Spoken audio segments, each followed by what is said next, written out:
It is July 5th, 2022 at 12:17 a.m. My name is Aaron and welcome to Who the Fuck Am I, episode 13. Still trucking along. It is, I was gonna say happy 4th, but it's not even 4th of July anymore as of about 18 minutes ago, 17 minutes ago. So, yeah. I'm up pretty late. Obviously, I didn't do this earlier in the day or yesterday when I generally record. But it's not because of a bad reason. Just yesterday and the day before, uh, was just a lot of celebrating the fourth, pretty much. Today, at least, my buddy Carl came over and brought over like two things of mortars that actually had like 20 mortars for each one, so we were just lining up and firing them off back and forth. That was pretty fun, and then a bunch of people in my neighborhood were firing them off, so I didn't even have to really pay for fireworks. But it cleared up today, but it's been storming like a bitch, so put off the chainsaw again, but I think I just have to take advantage of when it's not storming, and yeah, and then my girlfriend came down, as I told y'all. We were supposed to paint that fucking room and paint that one room and run the saw.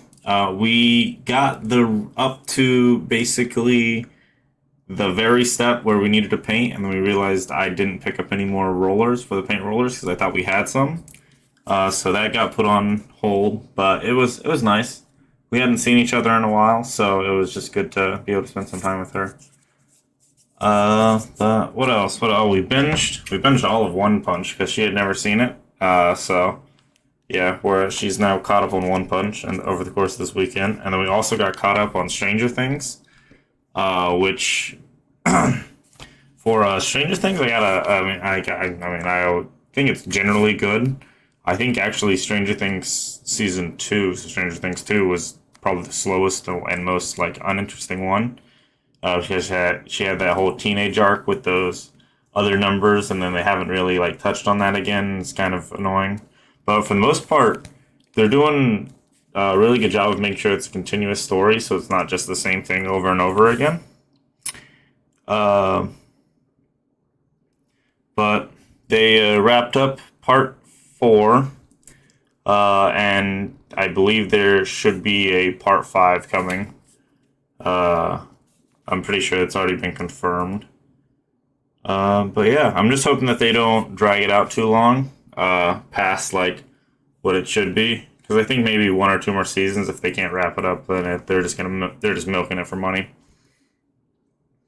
Uh, yeah. So what do I gotta do this week? Oh, I gotta get painting supplies. And yeah. Oh, and then the boys. Let's see. The boys. The boys is it was good this week. I'm writing down my notes, and I'm trying to remember the actual fucking episode. My favorite character continues to be Ashley, the fucking like PR manager broad chick. Uh yeah, each episode she's having like these fun outbursts where you actually get to see the acting of her, and she's a fucking knockout. And then I think it's also just doing at least in the episodes now, it's showing how crazy the heroes actually are, and kind of giving you insight into like their heads and just how fucked up they are. And it's really good. I'm looking forward to every episode. And yeah, anything that I wanted to mention that I fucking missed? Storming like a bitch. Recording on Monday. Yeah. I'm recording on Tuesday, technically. Yeah, I think that's it. I was planning on this one kind of being short because it is 12:20. And I think I'm looking at my eyes and I look tired and everything. So yeah. But this week I wanted to go over this. Figured I'd do a short thing about rhinos. After 40 years of extinction, rhinos returned to Mozambique. And then I also pulled up 10 facts about rhinos. Johannesburg, July 4th. Over 4 decades after they became extinct locally, rhinos are roaming again the wilds of Mozambique, which is bringing the endangered species from South Africa in efforts to breathe new life into its parks and boost local tourism. A group of rangers captured, sedated, and moved black and white rhinos over 1,000 miles to Mozambique's Zenave National Park, which has over 400,000 hectares and more than 2,300 other reintroduced animals. Big park. Just imagine waking up just like, where the fuck am I?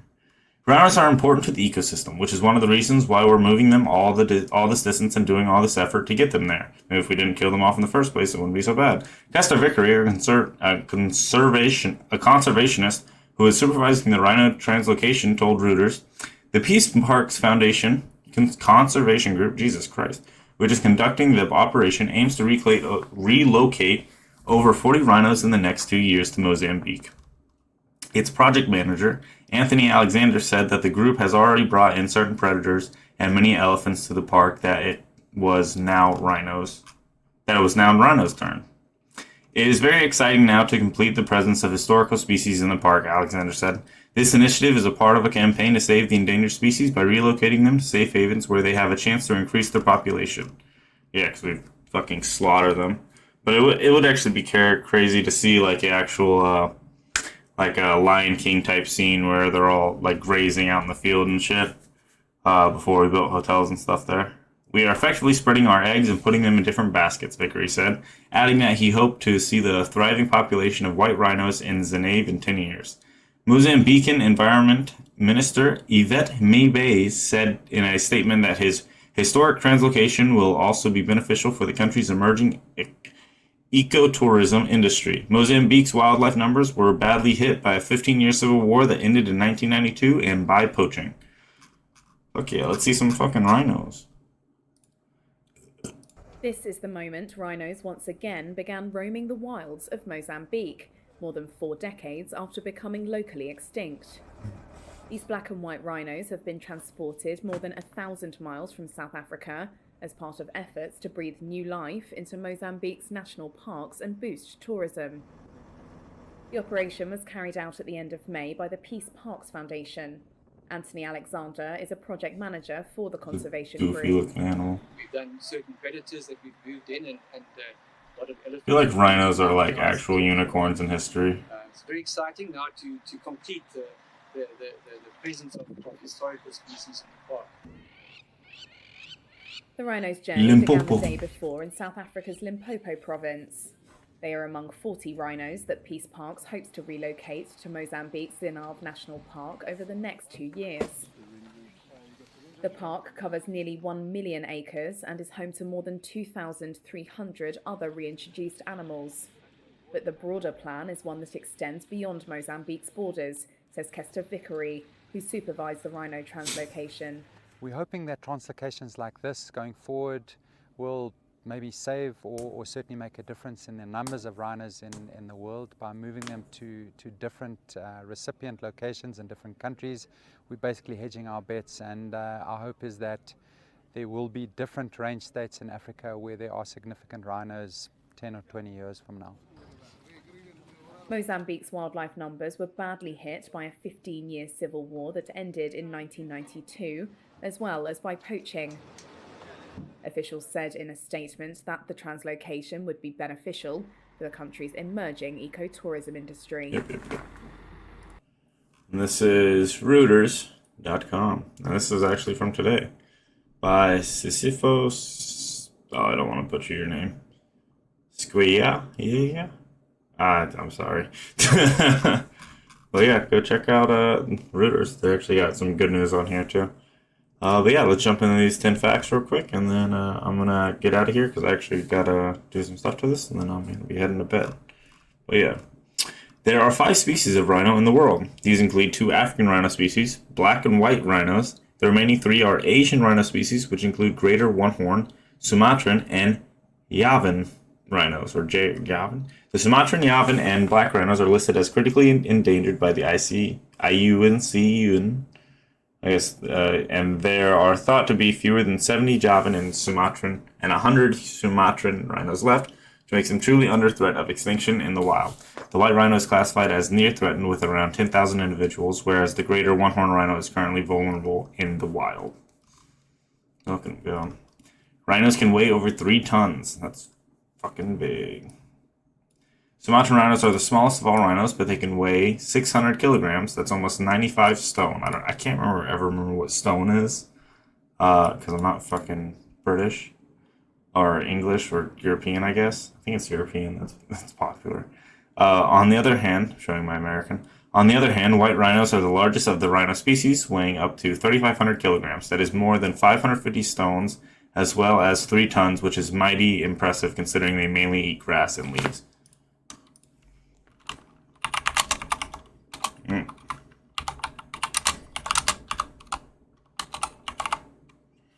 Stone, 10 pounds.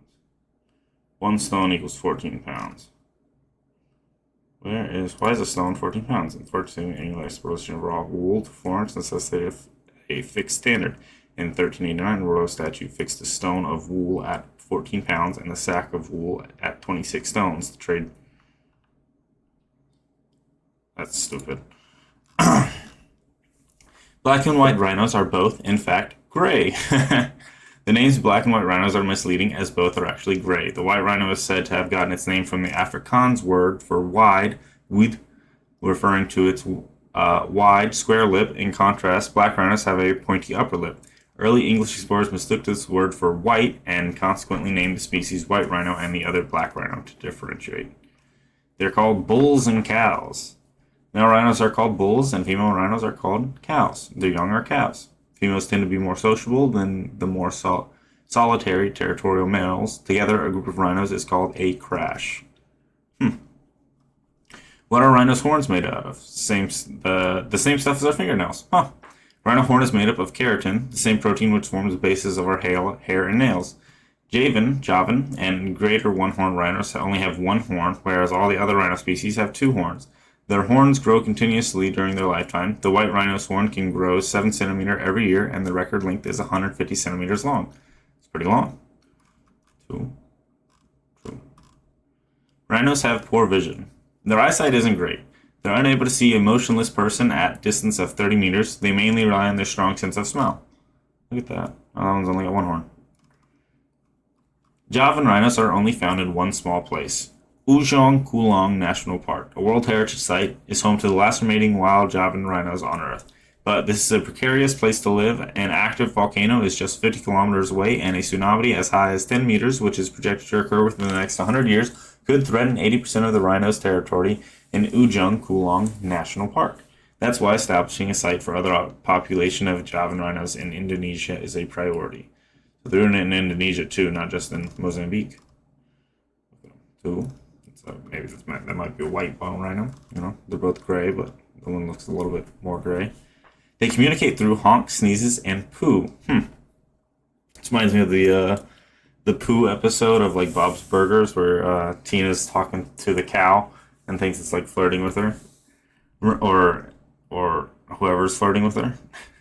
Rhinos can make an array of funny noises when they're communicating. During confrontations, they growl and make trumpet calls. Black rhinos snort when they're angry, make sneeze-like calls as alarms, scream if they're scared, and mwonk when relaxed.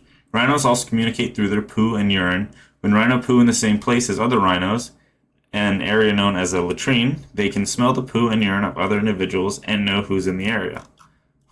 It's just, Bob's around. Oh yeah, that's his brand.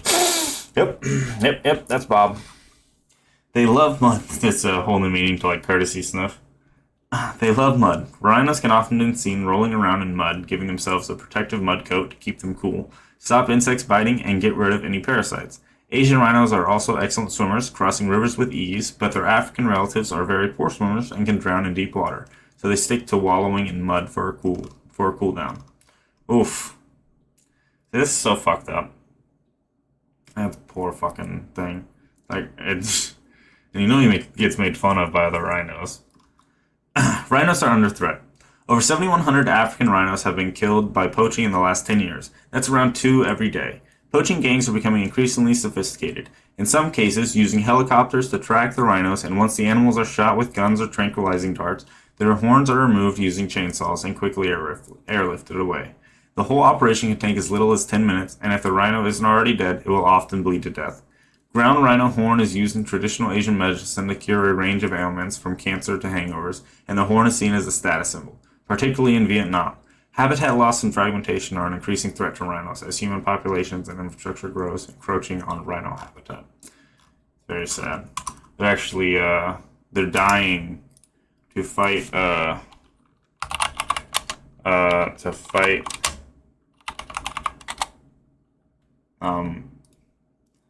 they're giving them pink horns, or maybe it's elephants. No, yeah, they're getting pink horns to prevent poaching. That way, like, they bring in, like, a pink horn. It's like, you know, like, they just went and fucking killed some rhino. Probably didn't get it legit. Very sad. I wonder if I might put the donation link for this in here, in my video at least. Yeah. Alright. But I think that's going to be it for me this week. Yeah. It was a good one, but, you know, I'm going to actually go to bed. Deuce.